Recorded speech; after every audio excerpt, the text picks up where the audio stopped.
We have in Hebron a restricted area that have nearly 65 roads that are totally blocked, roads or alleys. This is part of the forms. This is like cement panels put to the top of each other with a barbed wire to the top, other bricks. And here we see a blocked street as it became like a dead point. The settlers' children have turned the street into a playground, a football playground, as Palestinians are not allowed to access. The house to the left is a Palestinian house, and Palestinians, to get to their home, they need to have a very long detour.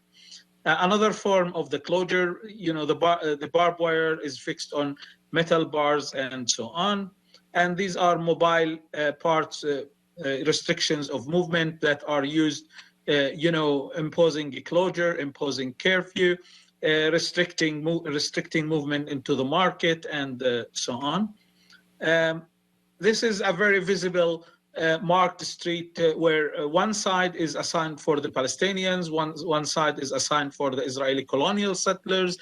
This has been working in Hebron for like 10 years, but then has been moved by the Israelis because it was almost everyone that visits the old city will see it, a very clear sign of racism. So they dismantled it, gradually moved it to another area with a worse version, actually. Another street in Hebron also, the boy to the right is a Palestinian boy hiding from the Israeli soldiers.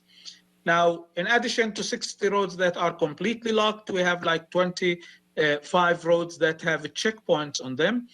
These checkpoints are, it is like, it is a belt system where we have turnstile gates, then metal detector gates, then turnstile gate. After it, all are supplied with surveillance cameras.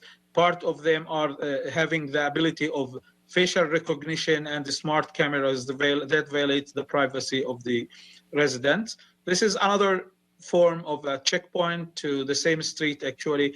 This one is north entrance to Shuhada Street.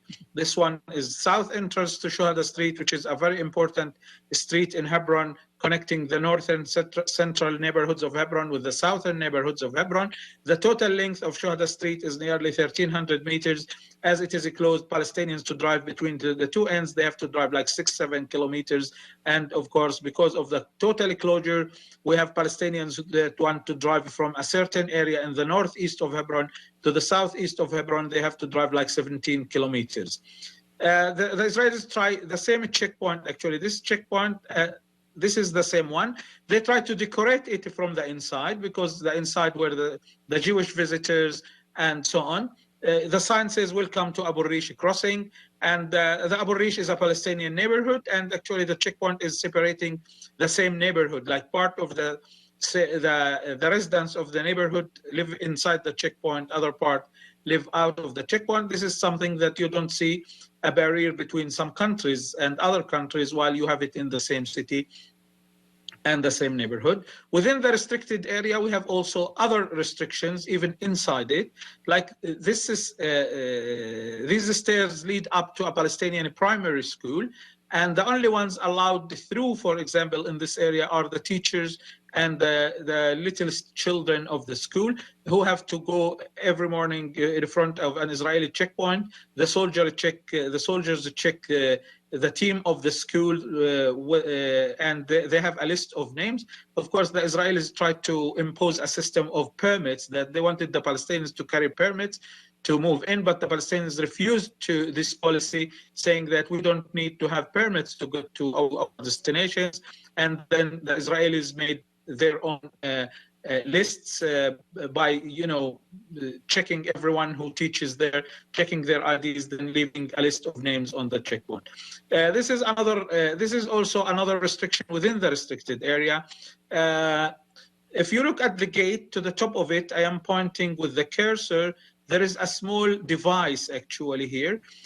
This does not exist anymore, but it was used for some time. The device beeps every moment somebody goes through the gate, actually. And there is a very close checkpoint, so it beeps, so it takes the soldiers' attention to see who is going on.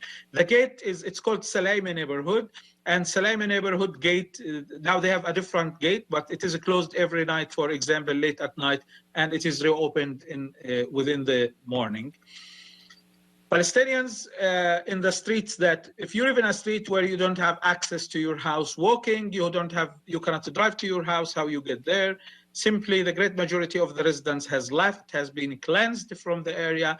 Very few who remain, they access their homes through the roofs, the rooftop, as it is the old city where homes are connected. So they will go one roof to another, and then they get to somebody's house that have a back entrance.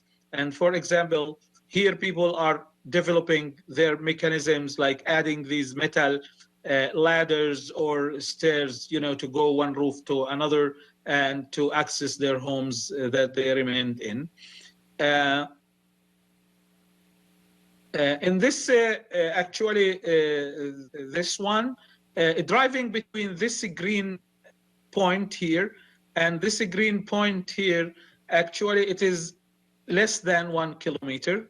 And this is, as it is a restricted area, we have a checkpoint right here, we have a checkpoint right here, we have a checkpoint right here. So the alternative is driving the yellow route. And this is, as I said, this is the central of the city, and it is much worse to the east of the city.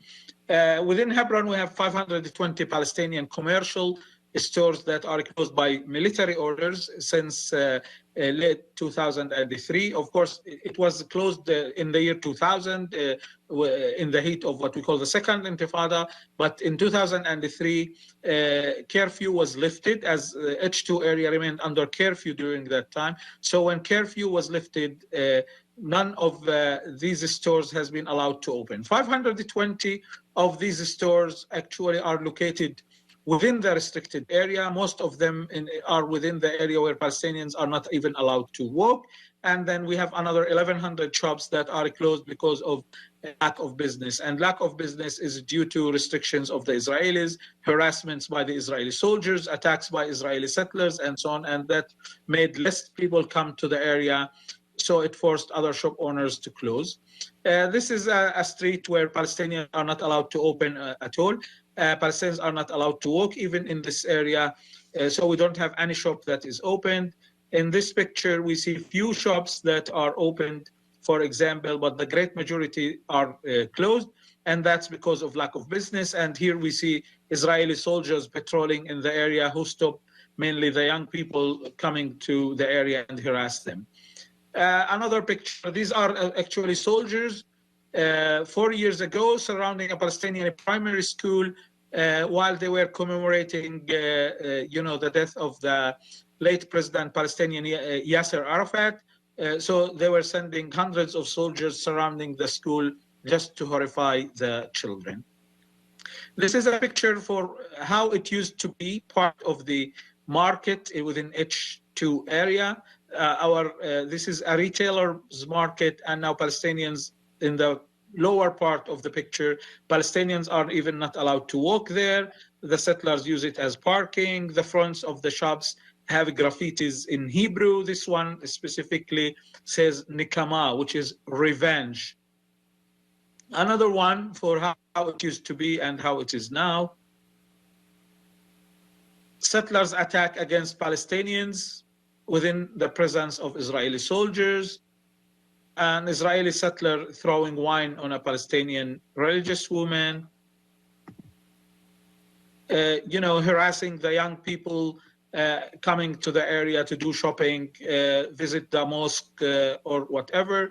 And within the restricted area, we have the Tomb of the Patriots, the Ibrahimi Mosque in Al Khalil, the very holy site in the city. It is required to pass two checkpoints to get into it at least. And for some people, they need to pass 4 checkpoints to get there. This reflects the mentality of the colonial settlers we have in Hebron. The settlers has left this graffiti in the wall of a Palestinian girls' school, very clear, gas the Arabs, and the signature JDL, Jewish Defense Leagues. Nonviolence resistance is also targeted by the Israeli occupation, who claim fighting terrorism all the time. if you resist, if a settler claimed that you did something against him, you may face arrest, whether you are a woman, a child, or a young man.